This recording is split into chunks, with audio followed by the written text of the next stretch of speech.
Welcome, welcome, welcome to the Subtitled Specialty Show. I'm your host, Giancarlo Navas, and with me today on our maiden show, on his maiden voyage on this show, that's its first episode, we have Mr. Jack Johnson from Under the Scope Reviews. Welcome. How are you? Thanks for coming on, man. No problem. Thanks for having me. Where can the people find you? So, I run a YouTube channel called Under the Scope, doing anime analysis and video essays, just like your channel here. And you can also find me on Twitter at JackUTS. So that's where and Jack's videos are amazing. And Jack, like myself, is a huge Kyoto fan, and specifically a Eupho fan. So we were very excited when, I guess it was early Sunday morning, because it was in Japan. I guess it was my Saturday night, early Sunday morning. I guess 3 Eupho movies were announced, one of which we were expecting, which was the recap movie. And the other 2, which is the first one I believe that's coming out is about Mizure and Nozumi's story. And that one's going to be directed by Miss Yamada, so we're so excited. That's Yamada, another movie for KyoAni. Silent Voice. Anything more Yamada is great, but it's also another film, and it's Eupho. She's so good in that medium. Like, I think Silent Voice showed, and obviously Tamako's love story, but like that's where she excels. That's where she has the tools to be the best her. Like, I'm so glad that she gets to do another film. Absolutely, no. The medium was made for her style, that's where she belongs. So, exactly. Okay, so we got Yamada doing the Nozomi Mizure story, and somehow I'm more excited for the other movie, which is, I guess, Jack, we can essentially call it Kumiko-senpai the movie, right? I hope so. Okay, so it's about Kumiko in her second year at her school and band, and it's going to be based off 2 novels written by Takeda. So the original author is going to be writing 2 novels. I believe the first one comes out in August, and the second one comes out in October. And it's to believe, I mean, obviously we don't have any concrete information, but if you extrapolate information, we can assume that those novels are going to be the basis for the film about Kumiko's second year at school. So Kumiko-senpai in her blue ribbon, excited? So excited. If only for the first Kumiko-senpai. Like, it's going to be a little surreal hearing that. I know! And okay, so we have so much to talk about. I guess I want to first get into what for the Kumiko, because we're gonna get into Yamada, I'm sure, a lot later. But let's start with the film about Kumiko in her second year and Kumiko-senpai. I don't know if you agree with me, but I felt that Eupho ended on such a perfect and poignant note. I felt that mostly everyone's character had a nice little bow tie in it, even if I didn't like their character arc. And it ended great. Like, we got a conclusion that was satisfying, and it made me feel good. So, are you expecting? Is there anything that you want out of this movie that maybe you did not get out of Eupho at the end? Season 2 specifically, I want more Reina. Yes, of course. I do agree that, with Kumiko and, Asuka's story specifically at the end of Season 2, it ended on such a perfectly satisfying note. But with Asuka gone, and presumably not in the movie, or I don't know, maybe she might make a cameo.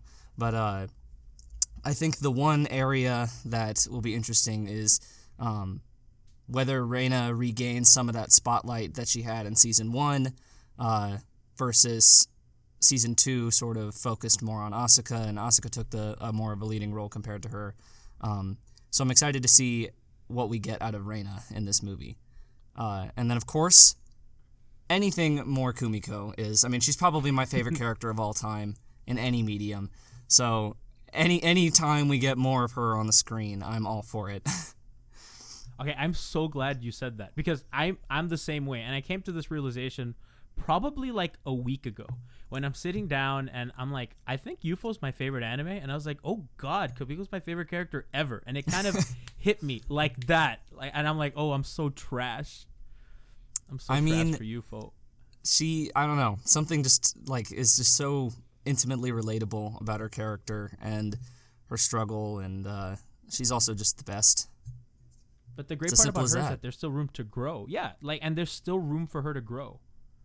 Exactly. Oh, yeah. For the movie. Yeah. I mean, we joked about it earlier, but actually seeing her having to take on a role of a leader as a senpai, that as an upperclassman, that actually could create some interesting drama.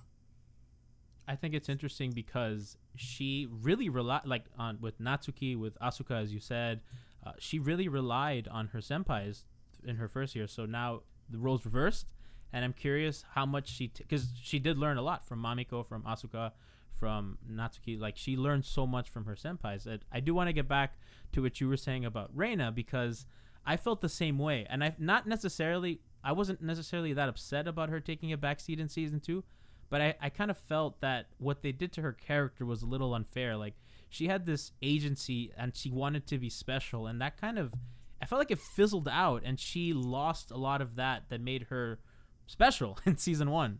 Yeah. So I kind of hope that. I mean, it's kind of like season 1 was kind of like her arc, with Kumiko being the point of view character we get for all the stories. But season 1 was kind of like her arc, and then season 2 first looked at Nozomi and Mizore, but then was more like Asuka's arc. So I wasn't surprised that Reina kind of took more of a backseat. I haven't read the novels, but from what I'd heard of them, I kind of knew that was coming. But still, being able to potentially see her regain some of that spotlight in the film is something I'll definitely be looking forward to. I was talking with some people on Twitter, and we were discussing if Takeda even realizes that there was something wrong with Reina's story in the second season, how absent or how little she developed. And I find that curious. Like, we as, and I don't know if it's just a Westerner thing, but we as people who's consumed Eupho the way we have, and we notice these things about Reina, but I think Takeda's very happy. I mean, from all accounts, like, if you just read how much she loves Eupho, and at every interview that I've read with her, this doesn't surprise me, because she's kind of hinted at wanting to write more. Mm-hmm. So I'm a little worried in that, like, that she feels that everything's fine and everything's dandy, and like everyone doesn't need that everyone's character arc completed perfectly. So that's like the only thing I'm a little worried about, but I trust them enough that they'll make it work, Yeah, no, definitely. And certainly it seems that Takeda was sort of re-inspired to keep writing after having seen the anime production. At least that's sort of what I gathered from her tweet and other stuff I've heard from her. But yeah, no, it's going to be stab. Yeah. No, go. No, but the other thing I'm excited for is, just more Ishihara. I think, sometimes Yamada gets all the spotlight from KyoAni fans, but like Ishihara's a damn good director. You know what it is? And I'm going to use a sports analogy. Like, Yamada is kind of like the Kobe Bryant with the Flash, and Ishihara is like the Tim Duncan, if anybody gets that analogy. Yeah, right? yeah, Like I got you. A straight shooter, like kind of low key, but like really, really freaking great. Yeah, and lots of rings just too. As great just as as many Yamada. rings. Yeah, lots of just as many rings, just as many accomplishments. Just doesn't have the pizzazz of Yamada, because Yamada's like, has a flair to her. But yeah, no, I'm excited for that a lot. He's great. So yeah, and certainly I think that this movie, it'll be interesting to see what goes on with the competitions and stuff. And given more time, because I know from what I understand, they had some issues in season 2 with scheduling, and because the Silent Voice was delayed a little bit. I can't even get mad. No, I can't either. It's like I'm not certainly not upset about that. But yeah, given the full time to work on a film, I think it's going to show through in the end product, and it's going to be pretty. Let's put it that way. What's going to be? Was it episode 6 or 5 of season 2 of the Kansai competition? It was where 5. They animated like 8 minutes of like that. That's. Yeah. I cannot get Less over Yoshiji that was Kigami. A television. My God. Yeah. So you say about the performances with a movie budget and time and resources, and I'm so excited. Let's get into a little bit of the Mizore movie, and that one's interesting because I've read that Yamada, that was her favorite part of Eupho, because she identified so much with Mizore, how like she saw a lot of herself in her. So I love, like, Yamada has this. her personality really comes out in all her works. Like, her fingerprints are all over it, and something so personal to her, I'm actually really, really excited. Like, she does, I think her best attribute is expressing emotion with body language. I think for sure, above and beyond everything. Yeah, and like her shot composition is great, but just the shots of character animation stuff, and with somebody so personal to her, I'm so excited to see what she can do. Yeah. Yamada as a director seems primarily concerned with finding the feeling in her work more so than a stringent story, if that makes any sense. She seems to all the the abstract imagery and stuff she uses all have precise meanings, and she seems mostly concerned with the emotions of the characters and treating them with respect, and approaches her characters as if they're real life people. And I think my two biggest problems with the Mizore arc in season 2 were that, one, because we got it from Kumiko's perspective, even though Kumiko didn't actually really have much of an active role in it, it felt a little emotionally distant at times. And with this film seemingly going only on Mizore and Nozomi, I imagine that issue is going to be completely taken care of, only because it's going to be from their perspective. So I feel like it'll allow us to get closer to the characters. And then the other thing was that Mizore at times she just wasn't that interesting of a character to me. But if anyone can make characters interesting, it's Naoko Yamada. The mundane becomes spectacular with her. Yes. No, there's nobody's hands I'd rather have a character in than hers. So I don't know which one I'm more excited for. Because on the one hand, on the surface, I feel like I'm more excited for the story of Kumiko's second year, if only just because more Kumiko, more Reina. More Kumiko But noises. on the other hand, you have Yamada. So that's the thing. Why is this studio? Listen, this studio continually sets the bar so high for everyone, and Evergreen has not even happened yet. Right. Evergarden, Violet Evergarden's going to be I'm sorry, yeah. Probably, it hasn't been confirmed 100% yet, but some unconfirmed sources look like it's going to be a winter 2018 TV series. I know. I used to, when up until a couple of years ago, I would always think that, and I was a young, naive casual at the time, and I thought Ufotable was always a step ahead of everyone because everything looked so nice, and Fate Zero was amazing, and now I know that, God, KyoAni it's KyoAni and then everyone else, right? At this point? In my opinion, at least in terms of my taste, yeah. I mean, just look at my favorites list. I know. look at your banner on your YouTube channel. Yeah. So there's so much. They're great. I feel like this show has just been us fawning over KyoAni. I mean, which I'm okay with. That's been my YouTube channel. That's probably what people should have expected going in. And I mean, let's see, you've done 3 videos now? Yes, 3, and they're all been KyoAni works. You know what's funny about that is that the Silent Voice video was not supposed to come out. I was doing a video on Oregariu, and I saw Silent Voice, and you cannot not watch Silent Voice and not have creativity flow through you. Oh, exactly. No, I'm working on a video of it myself right now. It'll probably come out sometime this week. Is it 3 hours long, considering how much you probably have to say about it? Yeah, not quite. I had to tone it down somewhat.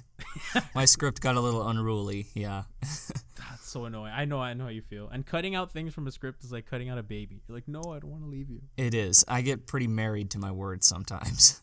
But, it's interesting with these film announcements. I saw a tweet from KyoAni that had a chart and everything that was announcing 2018 as their Eiga year, their movie year. Because they have the 2 Eupho movies now, a free movie, and the Chunibyo movie.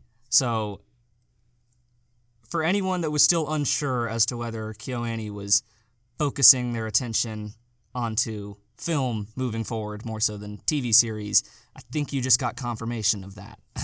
So, a couple quick things before we go. One, I know that that was a conversation on Twitter a couple weeks ago about how they're moving to film, and I know the Eupho recaps did very, very well financially for them, and I believe Silent Voice did as well, not to Your Name standards, but I thought it apparently did really well, if my research was correct.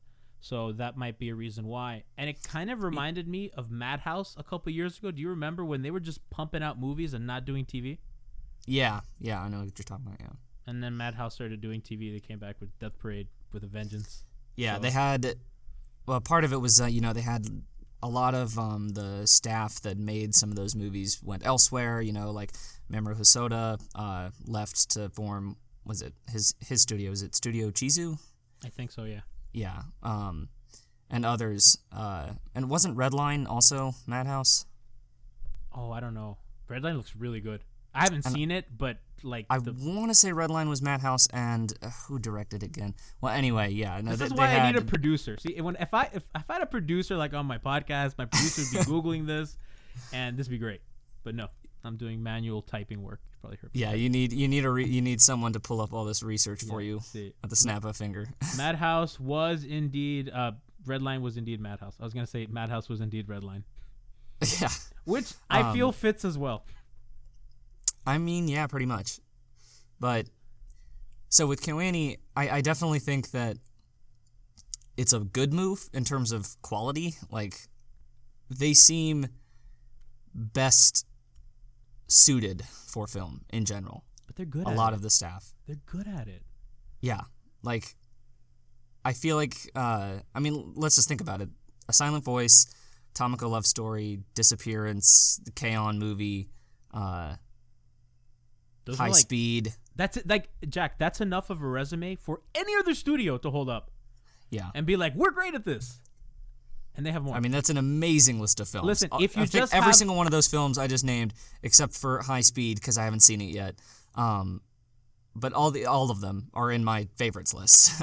I think if a studio just had Disappearance and Silent Voice, I feel like we'd be calling them great at movies, just based off those two. Yeah, pretty much.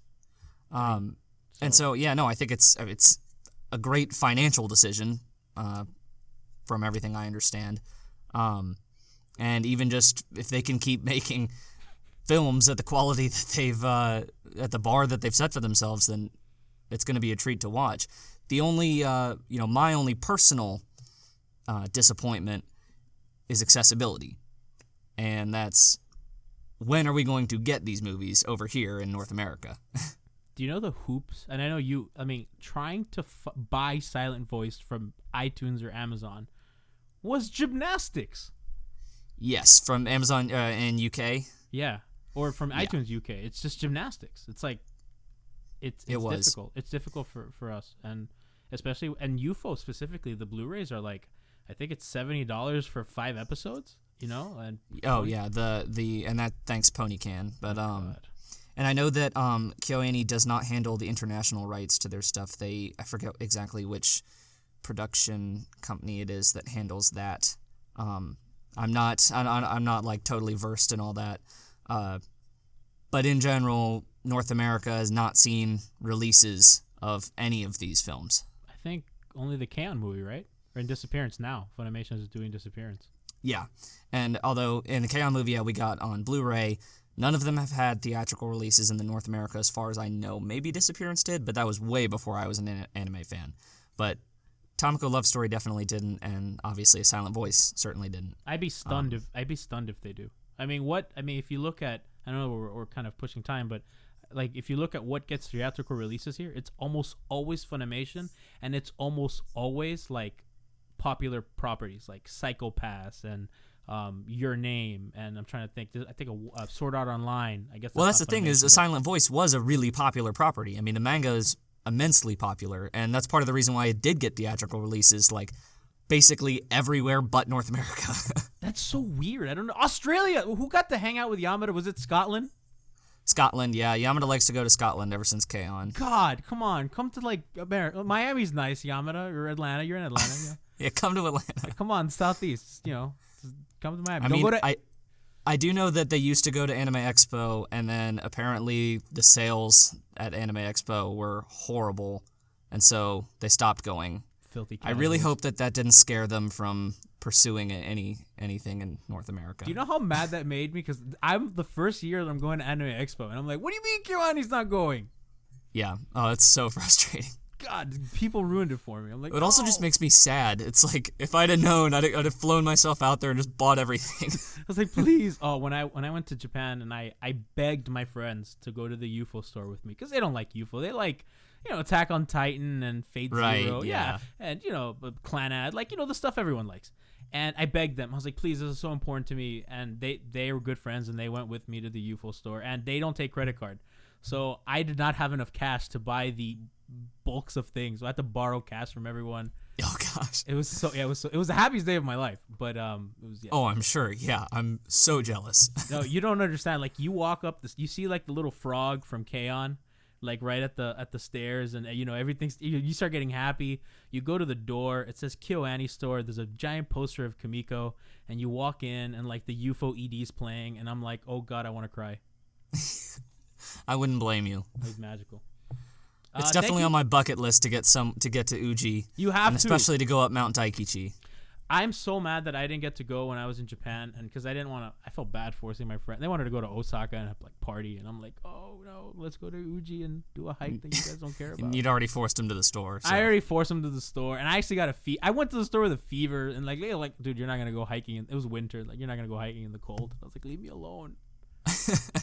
Oh, last thing before we go. How did you? Because I know that you found out today, right? The news. You did not find out. Yeah, I was really late on the draw here because so I was out of town over the weekend, and so I didn't have I didn't check Twitter or anything like that all weekend, and so I got back today. I pull up Twitter and I've got like 100 notifications and how like many people were 6 adding you? messages, and I'm like, okay, what just happened? And so the first thing I see is a link to the press release or whatever on ANN, and yeah, let's just say I might have lost my mind for a minute there. I mean, it was like 4 a.m, and I was at a friend's birthday, and we had just I was corralling my drunk friends into my friend's apartment, and they're drinking water, they're taking it easy for a second. Pull out my phone. I hadn't really checked my phone. I'm scrolling through. It's like I think the news just happened, and I'm there like I'm trying to compose myself. I'm like, okay, I'm around other people. And I have this grin ear to ear at 4 a.m, and everyone's so confused. And I go, Eupho movie, and they all roll their eyes. They go, oh, because they know. It's my like, friends, you don't understand. my friends know, and I'm like, Eupho. They're like, oh, we don't care. My head hurts.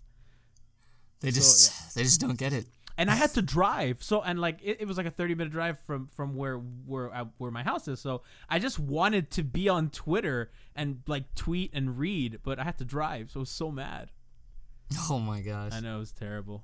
Jack, thank you so much. I know we went long, but I thought the stuff was good. Thank you so much for coming on, man. I really appreciate it. It was a lot of fun. Yeah, no problem. I mean, and I'm sure all your viewers here can't be surprised we went long when we're talking On about Eupho after all. Listen, if you follow me on Twitter, and by the way, you can follow me at Subtitled Anime or my personal account at Gnavas103. If you follow me at all, you know how obsessive I am about Eupho, KyoAni, and Kumire. And I didn't even mention Kumire.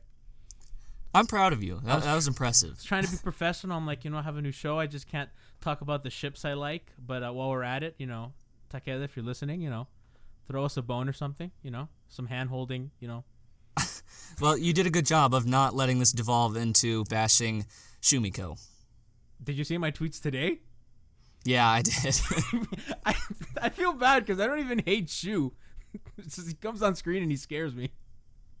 It's just, God, I don't know. There's just something so punchable about him. Thank you!